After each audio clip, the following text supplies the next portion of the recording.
Nnamdi Kanu, leader of the banned indigenous people of Biafra, has spent years in detention. His case is now one of Nigeria's most divisive.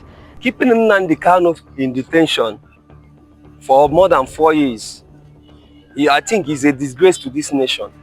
He has committed no crime. Nnamdi Kanu is fighting a just cause. See how Nigerians are reacting now, especially from the Southeast. See how they are reacting. It's not good. Personal level, I don't think that Nnamdi Kanu should be let free to be roaming around. The government calls IPOB a terrorist organization that threatens national unity. Kanu's supporters say he's being punished for reviving the dream of an independent Biafra. The IPOB campaign of an independent state of Biafra follows the short-lived Republic of Biafra, which fought and lost a civil war from 1967 to 1970 to break away from Nigeria. An estimated 1 million people died in the war, many from the southeast. Is Nnamdi Kanu Nigeria's most dangerous separatist, or is he the country's most silenced voice?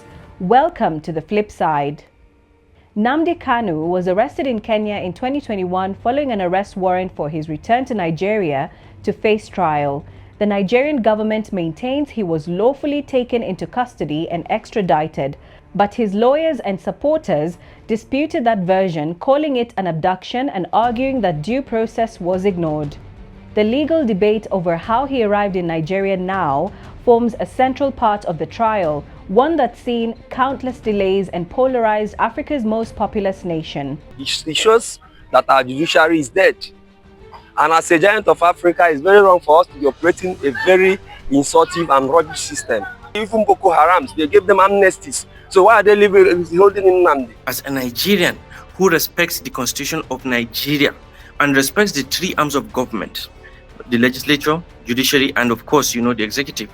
Since a judge said, free this man, let's free this man and we can rearrest him again. He has many charges on him, but for any charge that he's cleared for, he can be released. I don't know why they should be keeping this. That's why the people in the Southeast are making noise. So keeping him more there will increase the insecurity in the Southeast. Nigeria's southeast still bears the scars of the civil war that ended more than half a century ago. For many, Kanu's detention feels like history repeating itself. Some argue that Kanu's case has long moved beyond the courtroom and should be resolved politically. Mazi Nnamdi Kanu is being detained in Nigeria, clearly for political reasons. One would have expected that if there were clear-cut charges against him, since the time he was initially charged before his residence was invaded, that led to his going back to exile and ultimately coming back by way of an extraordinary rendition.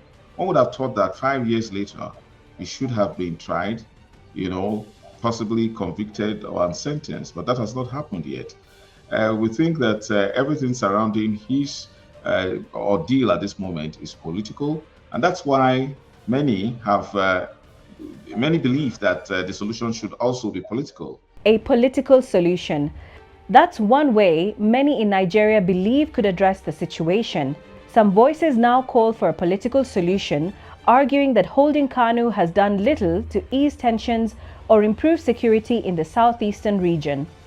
As a person who observed the situation, especially considering the situation of this country, I think it is high time for all the statesmen to come up and appeal to the president and to the government to release Nnamdi Kanu and opt for a political solution. I support political solution, and I think Nnamdi Kanu should be released now so that we can have a more peaceful nation, considering the fact that the government is releasing so many criminals. So I think it is high time for us to also release Nnamdi Kanu. As Nnamdi Kanu's trial is set to resume, Nigerians are watching closely, not just for what happens in court, but for what it reveals about the country itself.